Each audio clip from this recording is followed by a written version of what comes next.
예, 리듬이 너무 좋으네요. 하나님의 말씀이. 우리가 한번 같이 한번 해도 따라 할 것 같아요. 다음에 하겠습니다. 우리 사랑과 서로 인사하겠습니다. 오늘은 설교 제목이 충성이니까 우리 한번 서로 충성하고 한번 군대식으로 인사를 해볼까요?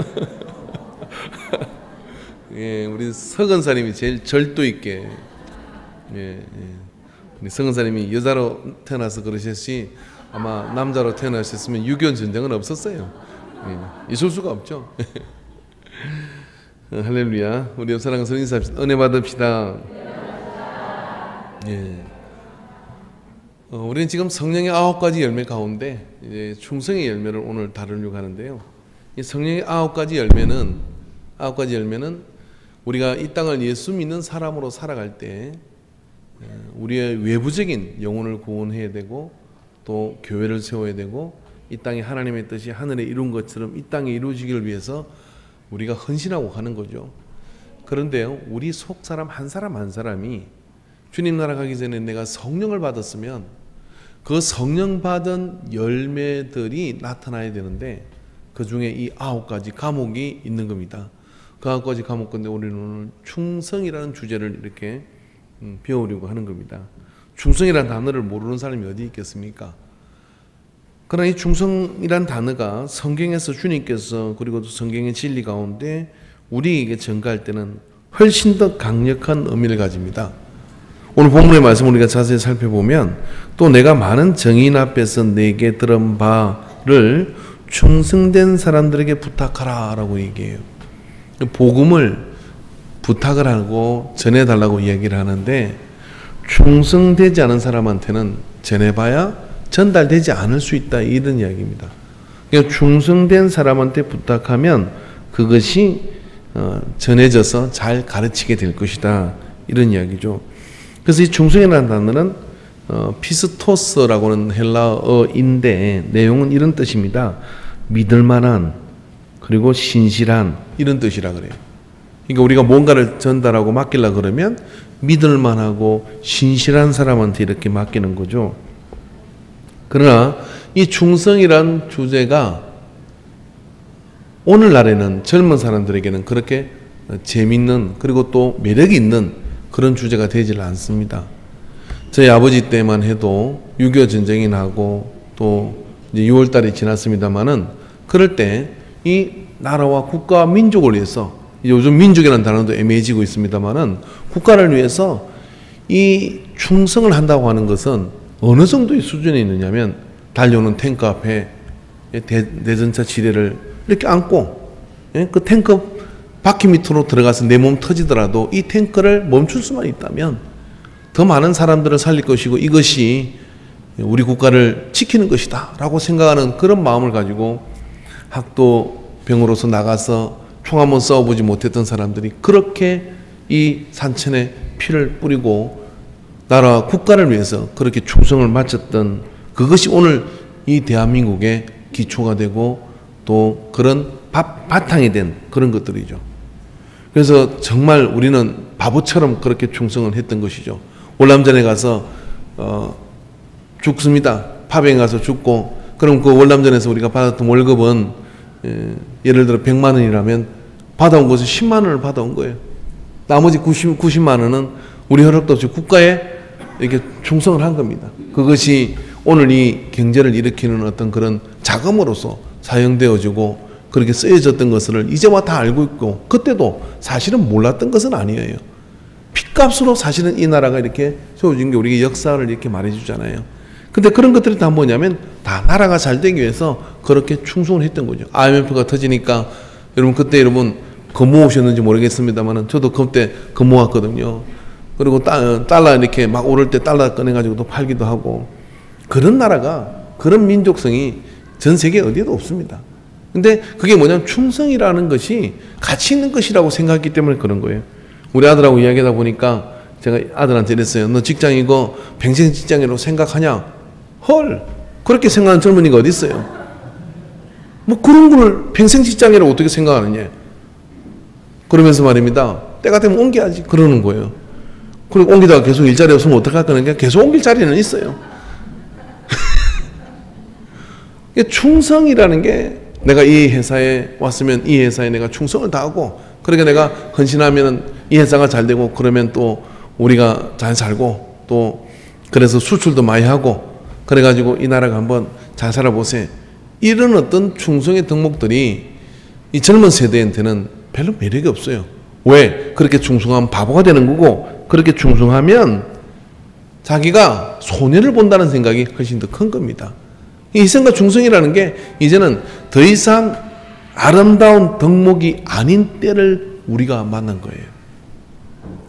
인정하든 인정하지 않든 우리가 살고 있는 세상은 바로 그런 시대입니다. 그런 가운데 우리는 성령 받고, 이 성령 받은 사람들은 그 열매로 충성이라는 이 성령의 열매를 맺어야 된다라고 성경은 우리에게 말씀해 주고 있는 겁니다. 충성 참 그 대상이 중요하겠죠. 하나님께 우리는 충성할 수 있는데 세상에는 충성할 수 없고, 또 여러 가지 어떤 그런 이 많은 딜레마들이 우리 속에 있습니다만은, 우리가 왜 충성해야 되느냐면은 충성됨이 아니고는 십자가의 길을 다 갈 수 없기 때문에 그런 겁니다. 우리가 믿음으로 어떤 감동을 받아요. 여기 예수를 10년 믿고 20년 믿고, 그리고 또 말씀을 들었던 많은 사람들은 언젠가는 하나님 앞에 나도 이런 멋진 믿음의 일을 해야지 하고 감동을 받으셨을 거예요. 근데 어떤 사람은 그 감동을 받고 그 감동대로 살아가면서 열매를 맺어가는 사람이 있는가 하면, 어떤 사람은 매일 감동만 받아요. 감동도 자꾸 받다 보면 어떻게 되나 지쳐. 지쳐서 어떡하냐, 감동받는 게 부담스러워. 그래서 저한테 이렇게 합니다. 목사님 말씀은 참 좋은데 말씀을 자꾸 듣다 보면 제가 심히 부담스러워요. 감동을 받아서 그렇게 해야 되겠다 싶으면 못하고, 해야 되겠다 싶으면 못하고, 그런 때가 너무 많다는 거예요. 왜 그럴까? 왜 그러냐면 말입니다, 우리에게 충성이 부족해서요. 충성하는 믿음이 부족해서 그래요.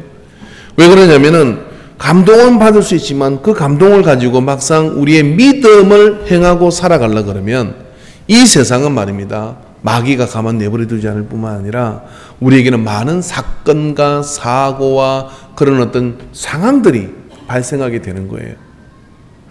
그런 상황들이 발생할 때 충성스러운 사람은 어떻게 하느냐면은 이렇게 하죠. 비바람이 앞길을 가려도 나는 가리, 주의 길을 가리. 눈보라가 앞길을 막아도 나는 가리, 주의 길 가리. 이 길은 고난의 길, 이 길은 승리의 길. 여기까지만 할게요. 항상 비바람이 앞길을 가르는 주님 가신 그 길 나는 가리 하고, 어떻게 하냐면 이해가 안 돼도, 상황이 그렇지 못해도 충성하면서 가는 거예요.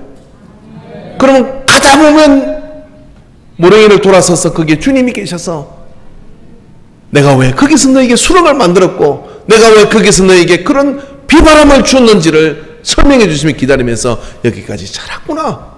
그러고 한 턱을 올라가는데, 이 충성이 없으면 어떻게 하냐면 맨날 가다가 돌아가요. 가다가 돌아가고 가다가 돌아가고 그런 상황이 발생을 합니다. 그래가지고 어떻게 되냐면 믿음의 열매를 맺지를 못합니다. 믿음의 열매를 맺지 못하는 그런 일이 우리 속에서 벌어지죠. 그렇기 때문에 우리가 충성이라는 이 믿음을 가지고서 이 열매를 맺고 나가면은요, 그 속에서요, 한번 솔직히 생각해 보십시오. 저기 목사가 얘기했지만, 목사가 맨날 하나님 은혜가 충만하고 자나 앉아나 서나 막 그럴 것 같아요. 아니면 가끔 드라마도 보고 이 길을 계속 가야 돼, 이런 갈등을 할 것 같아, 안 할 것 같아요? 할 것 같다 하면 믿음이 없다 그럴 것이고, 안 할 것 같다면 맹신한다 그럴 것이고 합니다. 그런데요, 그 턱을 넘어가게 하는 것은 뭐냐면, 그래도 주님이 오르신 것이지 하고 충성할 마음을 가져서 그 고비를 넘어보면 그 속에 하나님의 역사가 나타나게 되는 것을 믿습니다. 뉴욕에 아주 살던 한 처녀가 청년 제이콥 워크라고 하는 사람하고 결혼을 했어요. 이 제이콥 워크라는 사람은 등대직이었습니다. 못 모르고 참 그렇게 젊은 남자가 좋아서 그렇게 결혼해서 갔는데 이분이 직업이 등대직이라 섬의 딸랑 제이콥 워크라는 이 청년하고 이 아내 된 이 여인만 그렇게 살았던 것이죠. 그렇게 사는데 처음엔 며칠은 좋아서 신혼이 뭐 며칠 갑니까? 한 2달 가겠죠. 그죠? 근데 참 이렇게 살아야 되는 생각이 드는 거예요. 사람도 없고 이 망망 이 등대에서 이렇게 사는데 그러다가 아이들은 못 살겠다 1년쯤 지나면서 짐을 쌌다가 또 풀었다가 쌌다가 풀었다 그러다가 이 제이콥 워크라는 신랑이 그만 열병에 걸려서 아프기 시작합니다. 결혼한 지 3년 만에 아파가지고 병져 누웠게 됐는데 병원에 가서 그렇게 치료를 하려고 스탠드 아일랜드에 있는 병원에 가서 그렇게 치료를 하려고 했지만은 열병으로 보면 이 남편이 죽게 돼요. 3년 살다가 죽었어요. 죽을 때 아주 나쁜 짓을 했어요.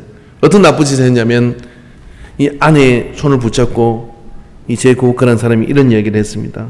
뭐라고 얘기했냐면은 등대를 지켜줘. 등대를 생각하오. 등대를 부디 지켜줘.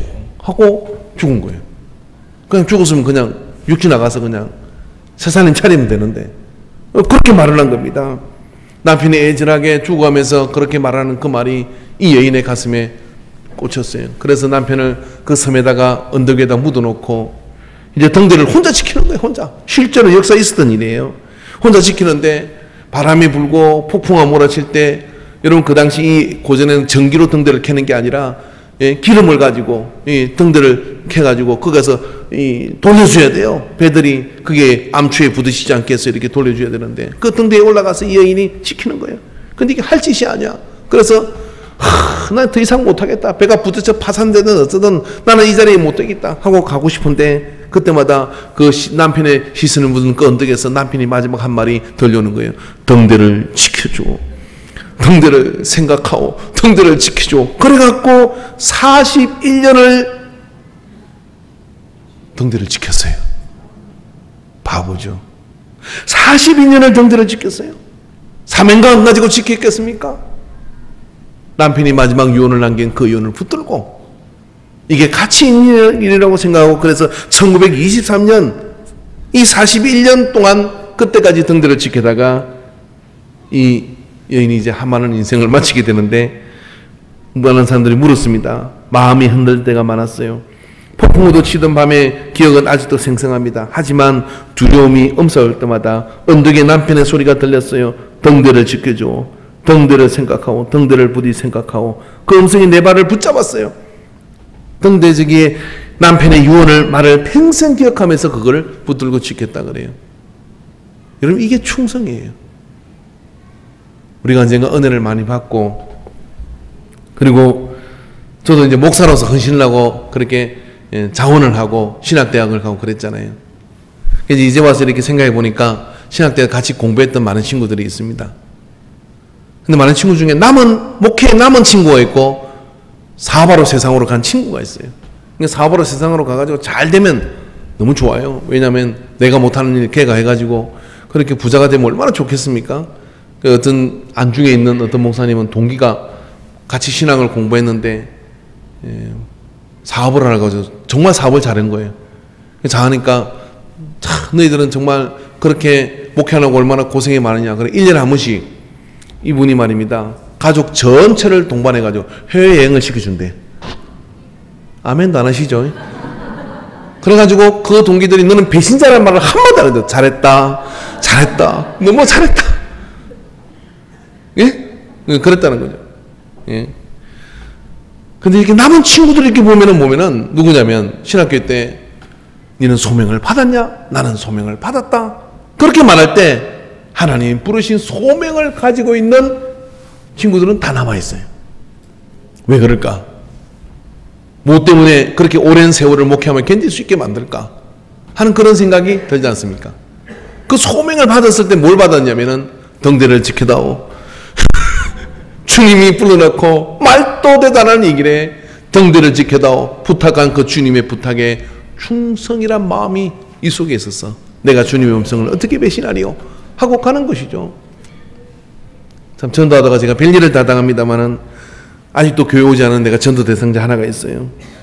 저를 지금은 요즘은 솔직히 좀 뜸한데 가끔씩 전화하면 오빠 그렇게 부르는 대상자가 있는데, 예. 한 번은 저한테 이러더라고요. 오빠 참 보니까 오빠는 기가 막히다. 왜냐면 키도 크고 얼굴도 잘생기고 어디 가서 뭘 해도 그거보단 잘 살 것 같은데 어째 이런 데서 일하고 있냐. 장로 딸이에요. 그러면서 내 동생도 신학 가는데 참 걔도 불쌍하다는 거예요. 어째 예수님은 이렇게 멀쩡한 사람을 꼬셔가지고 돈 잘 벌게 만들지 그렇게 만들었냐. 그 말을 듣는데 말입니다. 한쪽에 이런 생각이 드는 거예요. 그 말이 맞는 것 같기도 하고. 그런 생각이 지금은 아니지만 옛날에 진짜 들더라고요. 누가 부족해서 이라고 살까? 그런데 그때 들립니다. 등대를 지켜다오. 등대를 지켜다오. 그게 계산이 되지가 않아요. 계산으로 하면 갈 수 없는 길이고 상황을 객관적으로 보면 갈 수 없는 길인데 이 땅에는 많은 선교사들과 이 땅에 많은 사역자들과 오늘 인간교회 안에 여러 가지 많은 길들을 견뎌온 분들을 생각한다 그러면 한번 생각해 봅시다. 즐거웠어요? 복음이 기뻤어요? 행복했어요? 그것만 가지고 갈 수 있는 길입니까? 주님이 등대를 지켜다오라고 말하는 그 부탁에 이 안에 가진 충성된 마음 때문에 고비마다 넘어서 온 거예요. 그래서 여러분 우리가 말입니다. 왜 성령의 열매인 이 충성을 맺어야 되느냐면 가정에서든지 이 사회를 건강하게 바치는 어떤 그런 부분에 있어서든지 교회에서든지 말입니다. 이름도 빛도 없지만은 충성된 의식을 가진 사람, 충성된 마음을 가진 사람이 이 사회에 알게 모르게 기둥이 되고 있다는 사실을 우리는 잊어서는 안 됩니다. 제가 노래만 잘하면 등대지기 노래를 부르고 싶어요. 예? 외로운 밤바다, 그게 등대지기. 생각하라, 그거 등대지기. 그것은 오늘 그리스도인으로서면 우리에게 이해받기를 어렵고 그렇지만은 주님이 나에게 빛이 되고 소금이 되라고 하신 그 마음, 그게 감당할 수 있는 게 뭐냐면 등대지기의 마음을 가지는 것처럼 충성된 마음을 가질 때 우리는 십자가의 길을 다 나가서 완성할 수 있는 겁니다. 이런 왜 우리가 충성해야 되느냐면 충성되지 않으면 아무리 잘 나가는 사람, 아무리 능력 있는 사람이 할지라도 하나님의 역사를 이룰 수가 있어요. 성경에 나오는 모든 영적인 거장들과 인물들은요, 누구를 만났냐면 충성된 익명의 헌신자를 만났어요. 나 혼자 할 수 없는 거예요. 사무엘상 14장 6절부터 7절의 말씀을 보면은 요나단이 자기의 무기를 든 소년에게 이르되 우리가 이 할례 받지 않은 자들에게로 건너가자. 여호와께서 우리를 위하여 일하실까 하노라. 여호와의 구원은 사람의 많고 적음에 달리지 아니하였느니라. 미디안이 벌떼처럼 쳐들어와서 이스라엘을 고립시키고 골짜기에 모아놨고 이제 언덕 위에서 이들을 어떻게 죽일까 의논할 때 전부 다 지새끼들처럼 바위 틈에 숨어 있는데 사울 주사도 숨어 있는데 여기 한 용사 요나단이 앞서 나가며 이렇게 얘기합니다. 아버지 사울에게도 말하지 않고 내게 이런 감동이 왔는데 이런 용기가 왔는데 우리가 올라가자. 저리로 올라가자. 그렇게 얘기를 해요. 그랬더니 무기 든 자가 7절에 보니까 무기를 든 자가 그에게 이르되 당신의 마음에 있는 대로 행하여 앞서가소서. 내가 당신과 마음을 같이하여 따르리다. 여러분 저 미디안의 군대가 강력한 군대가 진을 치고 있는데 요나단이 말입니다. 이대로 죽을 수는 없지 않냐. 근데 우리가 올라가자 라고 얘기했는데 한 사람 달랑 따라 나왔어요. 그게 누구냐면 이름도 없는 이 무기 든 자가 주인이여 앞쪽가소서. 그럼 내가 뒤따라 당신을 따라 아무도 안 따라도 나는 따라가겠습니다. 이 사람이 누구냐? 충성된 자예요. 그리고 나갑니다. 여호수아가 칼을 들고 언덕 위로 올라가 나갑니다. 나가서 앞으로 나가면서 올라오는 자들, 내려오는 자들을 치고 나갈 때 뒤따르던 자가 넘어진 놈을 다시 죽이고 그러면서 나가는데 그때 하나님의 큰 진동이 그곳에 임하인 거예요. 여러분 충성된 자가요 하나님의 역사를 움직이는 거예요. 어느 교회든 지나가다 길 가다가 어떤 게 눈에 보이는 교회가 있다면 여러분 그곳에는 들여다보면 충성된 자가 있는 거예요. 서울에 있던 교회가 말입니다. 이런 미션을, 이 휴가철이 되니까 여러분 이번 휴가 때는 휴가를 가시다가 혹시 교회가 길가에 시골 교회가 보이거든, 어느 교회가 보이거든, 집사님들 꼭 들어가서 그게 담임 목사님을 만나십시오. 만나가지고요, 이 교회가 어떻게 세워지는지를 한번 물어보고 숙제를 해가지고 오십시오 라고 숙제를 냈대요. 우리도 한번 해볼게. 이번 휴가는 어디 가다가 교회가 있거든, 꼭 들어가셔가지고 이 교회가 어떻게 생겼는지를 꼭 물어보고 오십시오. 그리고 휴가가 끝났어요. 집사님들, 권사님들이 다 교회로 들어오는데 전부 다 얼굴이 1년 동안 한 번도 보지 못한 그 은혜 받은 얼굴로 왔더래. 왜 왔냐? 교회마다 들어갔는데 그곳에는요, 다 그게 충성된 분들의 헌신과 희생을 목사님들이 이야기를 하는 거예요. 이 교회는 어떻게 세워졌냐면요, 지난주 우리는 오후 예배 시간에 어떤 이야기를 들었습니까? 박희스 목사님이라는 충성된 분을 만났겠죠. 그러나 그분 혼자 있으면 죽었던 것이죠. 사라졌던 것이죠. 그러나 그곳에 누가, 인광리에 충성된 그리스도인들이 있었기에 그 하나님의 역사를 이어갈 수가 있죠. 그 자손들이 오늘 이곳에 있는 것이잖아요. 그렇게 다 간증을 하고 왔더래요. 교회는 여러분 탁월한 한 사람에 의해서 절대로 되지 않아요. 익명에 충성된 분들에 의해서 되어지고요. 국가도 탁월한 한 지도자가 모든 걸 할 것 같지만 이름도 빛도 없이 나라가 어려우면 금푸치를 내놓고 나라가 어려우면 내 이익을 챙기는 것이 아니라 그렇게 희생하고 헌신할 걸 작정하는 익명에 충성된 이 백성들에 의해서 나라가 되어져 가는 겁니다. 그러니 여러분, 충성이라는 덕목은 우리가 버려서는 안 되는 것이죠. 자주 제가 저는 이야기하는데 감동이 되는 이야기입니다. 그분이 아주 감리교 목사님이신데 동생 목사가 얘기를 해주더라고요. 지금은 한 교인이 한 3,000명, 이제 한 4,000명 되는 것 같아요. 근데 개척교회를 하는데 지하에 이제 개척교회를 하는 거예요. 개척교회를 하는데 교인이 하나도 오지 않아요. 뭐 전도라도 사람들 웃기기 시작해요. 제가 개척교회 하면서 전도 해봐서 아는데 교회가 개척교회면 목사도 무시를 당해요.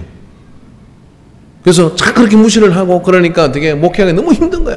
그래서 힘들어서 어떻게 하냐면 하루는 옛사람이 막 나와가지고, 옛사람, 예수 믿기 전에 옛사람이 나와가지고 막 삶이 억울한 생각이 들어서 소주를 탁 까가지고 잔뜩 마시고 이제 교회당으로 들어왔어. 철문에서 오아말 하나 사가지고 가갖고, 이 좁은 뭐 지하 이렇게 교회니까 장의자가 있고 강대상이 있었겠죠. 그래서 뒤에서 장의자를 탁 깬 거. 이놈의, 예? 이 교회 때문에 내가 내 인생도 이렇게 애들은 거지꼴로 살고 나는 이게 무슨 짓인가. 그러면서 그래서 이제 그 막 오한마로 우당탕우당 장의자를 떼 부쉈대. 떼 부수고 하는데 강대상 앞에 탁 앉았는데 이 강대상을 부술라 하니까 마음이 원통했어. 그리고 내가 이게 뭔가 싶고 해서 그냥 펑펑 울고 있었던 거예요. 밑에서 우당탕 부서진 손을 하니까 길 지나가던 청년 하나가, 아니 누가 교회 가서 해꾸지라는 거야? 다른 교회 다니는 청년인데 누가 교회 가서 해꾸지라는 거야? 그러면서 들어가 본 거예요. 들어가 보니까 세상에 오메가메 전도지를 나누던 그 목사님이 그게 막 술 냄새 풍기면서, 그래서 막 강대상 앞에서 펑펑 막 장의자 다 부숴놨고 막 펑펑 울고 있는 거예요. 그 청년이 상황을 직감했습니다.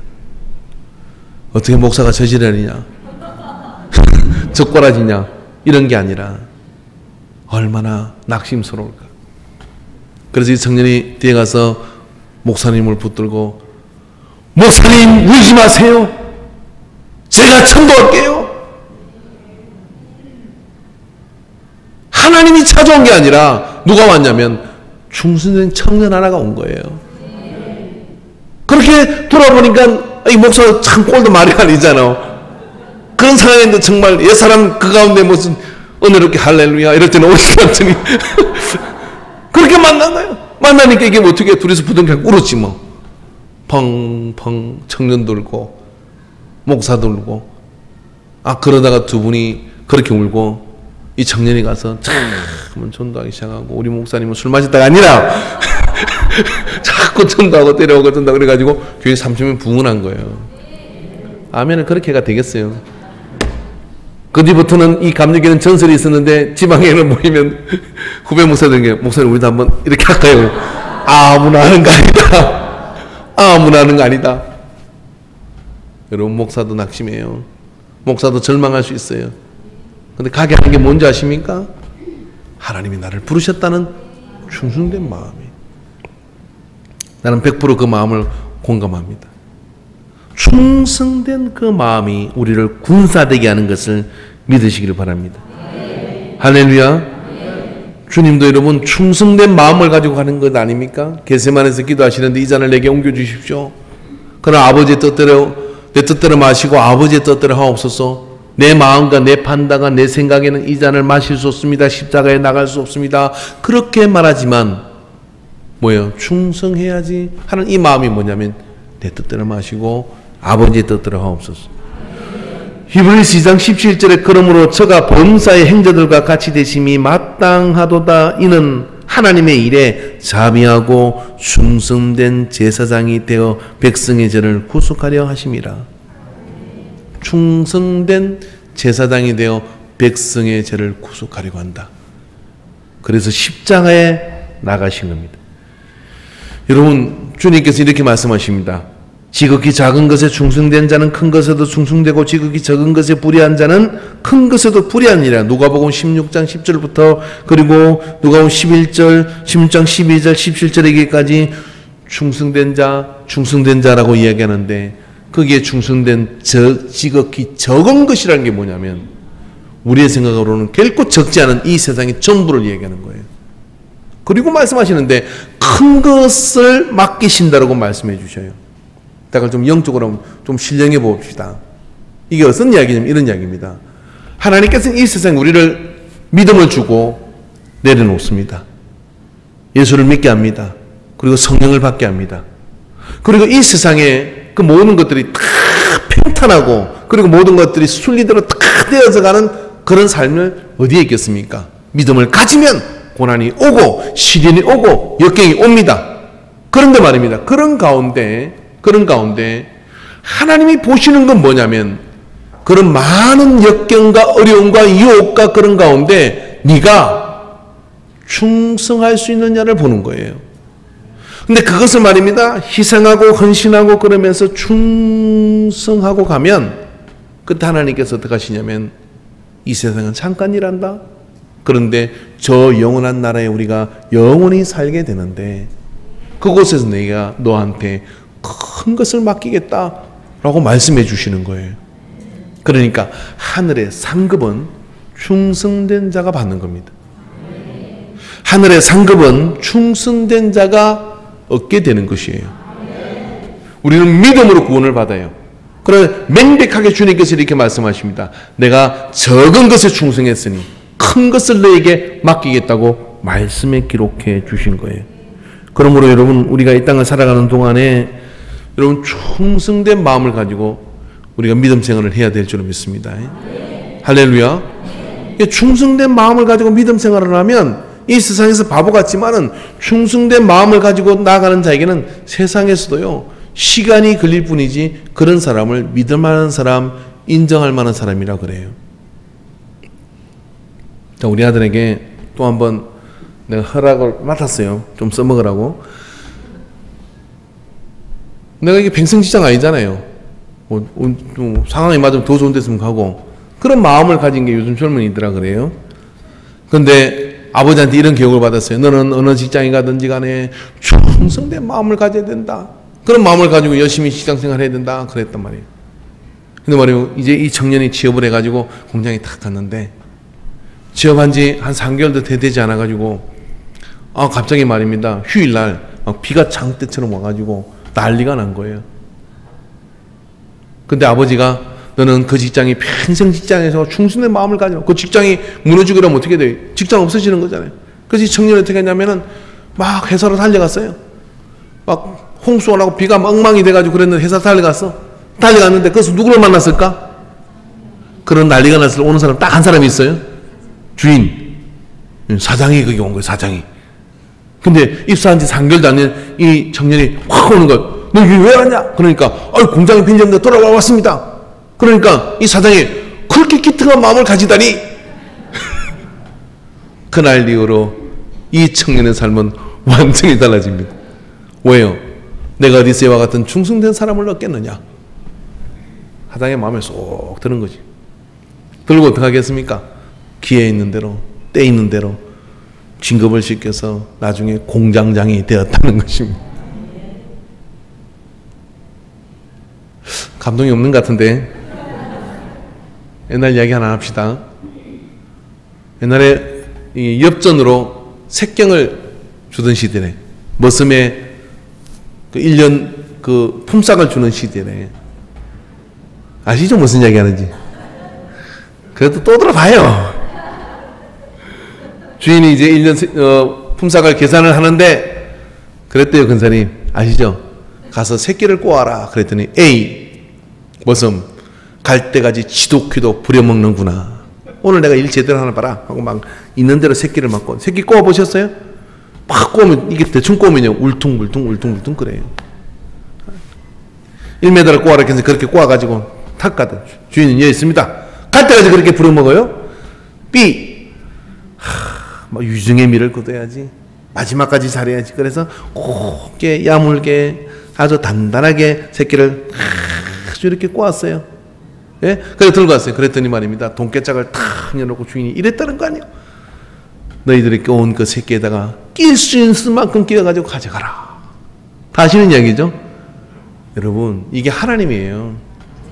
믿음 생활 똑같이 하는 것 같습니까? 성경에 보면 이렇습니다. 두 사람이 함께 맷돌 갈다가 한 사람 가고 한 사람은 남겠네 그러잖아요. 근데 이게 무슨 이야기인지 몰랐어요. 그래서 맷돌을 갖다 놓고 연구를 해봤지. 맷돌을 어떻게 하는 거 봤더니 둘이 갈더라고. 같이 잡아. 그래 밀고 땡기고 한 맷돌 한번 갈아볼까요? 밀고 땡기고 가는데 큰 며느리 작은 며느리가 가는 거예요. 근데 큰 며느리는 이거 빨리 하고 다른 일 해야 되니까 열심히 갈아. 작은 며느리 어머니 호호호 그러면서 손만 얹혀놓고 있는 거야. 시어머니는 몰라. 그런데 하나님은 아셔. 누가 충성된 자인지. 그리고 어떻게 하냐면 그 충성된 자를 하나님께 들어 사용하시는 거예요. 참 말씀이 그런 게. 그래서 야, 두 사람이 함께 맷돌로 가는데 같이 갈았으면 같이 들어가야지. 어째 한 명당. 하나님은 아시는 거예요. 누가 충성된 자인지. 여러분 충성은 그래서 말입니다. 머리로 하는 게 아니고 가슴으로 하는 거예요. 할렐루야. 제가 군생활 5년을 했습니다. 6주 기초군사 훈련을 받는데 6주 만에 군인을 만들어요. 정신을 빼놔요. 그죠? 전에 말씀드렸잖아요. 한밤중에 총기상 그래요. 그래서 총기상 했더니 방송이 나옵니다. 현시각 연병장에 모이는데 한 발에는 5주차 됐을 때 한 발에는 슬리퍼를 한쪽에는 워커를 뭐 육군은 아는 거면 우리 해군은 그랬어요. 그래서 팬티바람에 총을 들고 철모를 쓰고 총이 아니라 치소를 들고 연병장에 집합 이렇게 나와요. 그럼 와 웃고 뭐 코미디하는 이렇게 말 하나도 없어. 300명이 그렇게 명령이 떨어지는 순간 5주차 되면 어떻게 되느냐면 전부 다 챙겨가지고 그리고 연병장에 달밤에 딱 서요. 그 소장 웃지도 않고 나와 이럽니다. 지금부터 총검술 16개 동작을 실시한다. 치소를 가지고 총검술합니다. 지금이야 웃죠. 내 그때 웃는 놈 하나도 못 봤어요. 대표들 아무도 웃는 사람 없어. 왜 그랬을까? 제가 소대장 당번이었거든요. 소대장실에 들어가 보니까 칠판에 스케줄이 들어있더라고.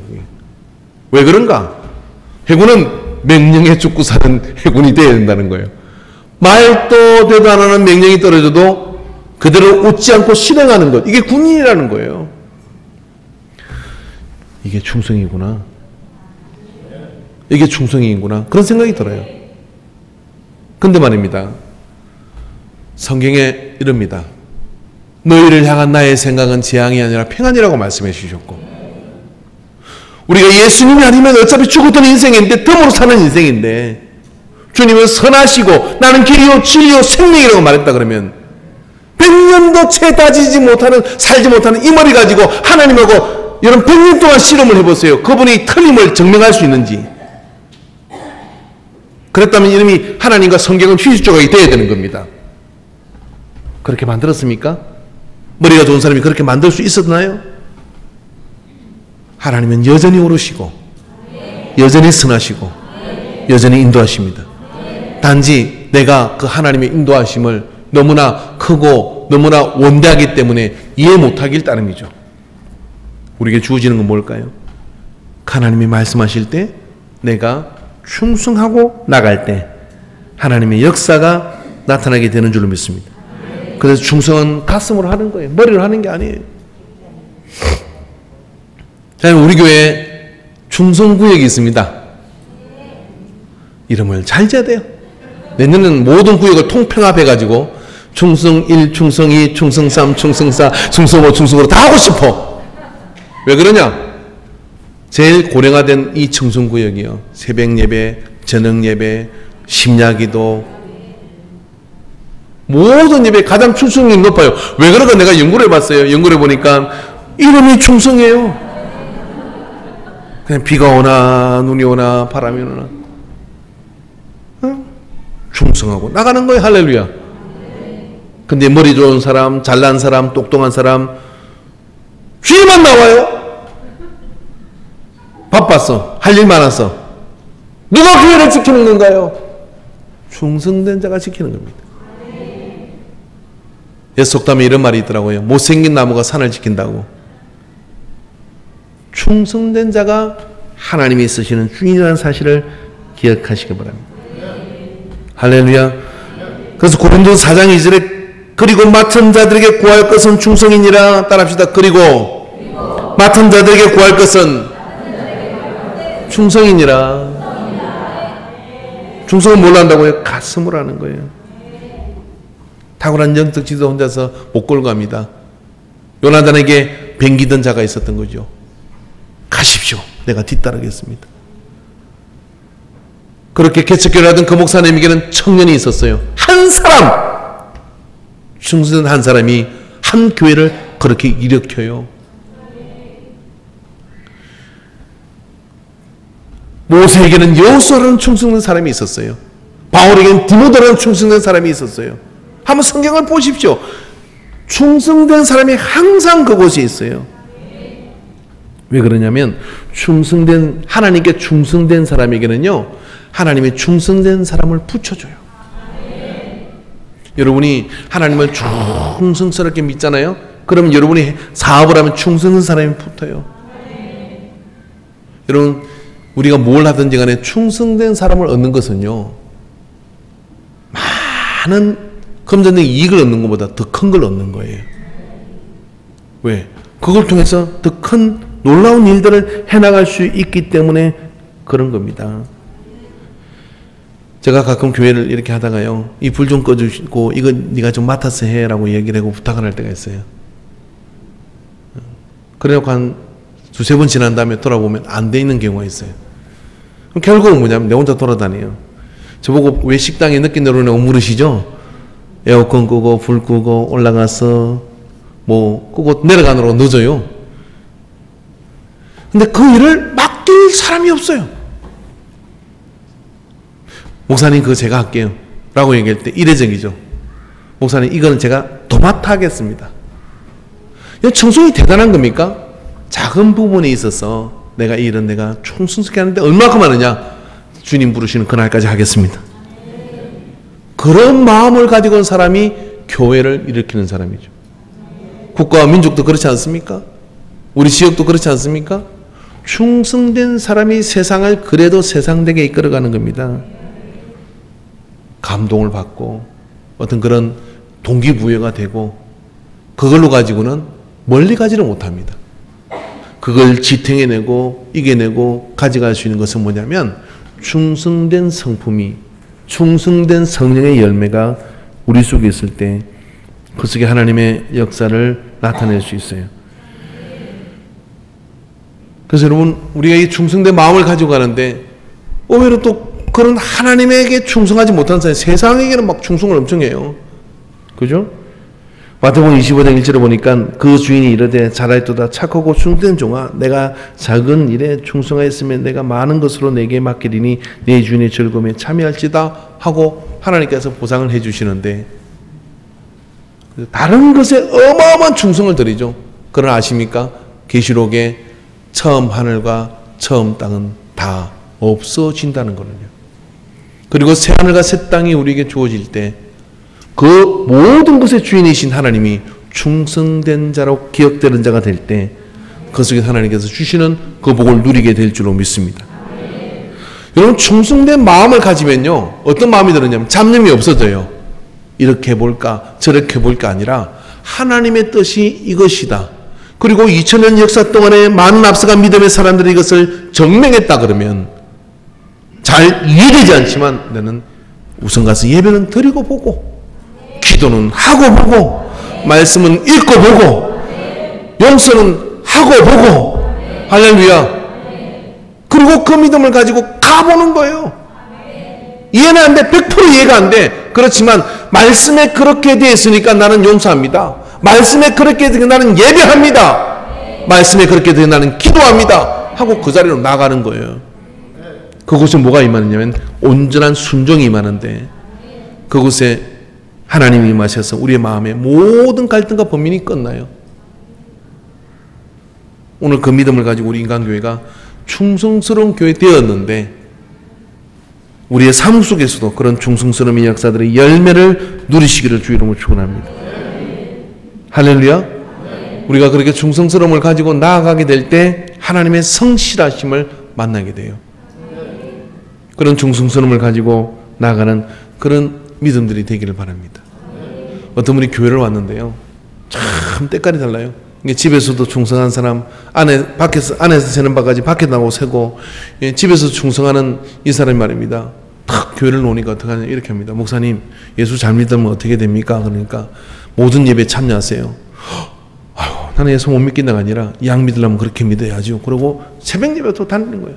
새벽 예배 보니까 근사님들이 안 나오고 집사님들이 안 오는 거예요. 그러니까 목사님 차키 주십시오. 그래서 차키를 탁 받아가더래. 그러더니 제가 택시를 모는데요, 제가 앞으로 새벽기도 참여는 제가 하겠습니다. 그러고 목사님한테 집사님, 근사님 집을 가르쳐 달라 그러더래. 충성스러워. 목사가 말하면 시험 들어. 근데 시신자가 와가지고 새벽에 4시 반 돼서 빵빵 하는 거예요. 그 앞에서. 그럼 문 두드리는 거예요. 근사님, 주사님 새벽기도 가셔야죠. 충성된 한 사람이요, 한 교회를 깨워요. 여러분, 오늘 우리가 그런 멋진 자리에 서게 되기를 축원합니다. 성령 9가지 열매 이제 2개 남았는데 이 2가지를 다 채우시고 충성된 하나님의 역사를 이루시기를 축원합니다. 기도합시다.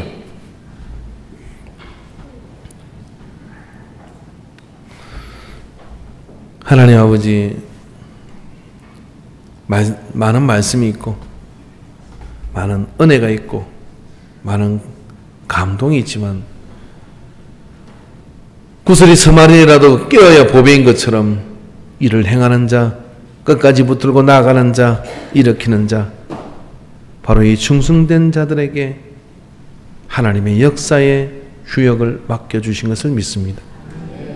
오늘 우리 안에 이와 같은 하나님을 향한 충성된 마음이 넘쳐나서 그 속에서 사소하고 소박한 것이지만 충성된 마음으로 열심히 해나가는 가운데 하나님의 은혜와 섭리를 깨닫게 하여 주시옵시고, 우리의 삶이 세상 사람 보기에도 신뢰할 만하고 믿을만 하고 맡길만 하고 부탁할 만한 그런 그릇이 되게 하여 주시옵소서.